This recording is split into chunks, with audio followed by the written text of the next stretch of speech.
என்றும் புதியது, பாடலென்றும் புதியது, பொருள் நிறைந்த பாடலென்றும் புதியது.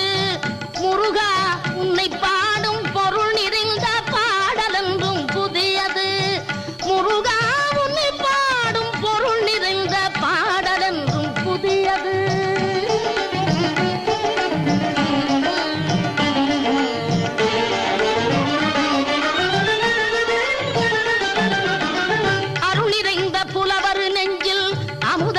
தமிழ் கொடுத்த பொருள் நிறைந்த பாடல் என்றும் புதியது. அருள் நிறைந்த புலவர் நெஞ்சில் அமுதம் என்னும் தமிழ் கொடுத்த பொருள் நிறைந்த பாடல் என்றும் புதியது. முருகன் என்ற பெயரில் வந்த அழகே என்றும் புதியது. முருகன் என்ற பெயர்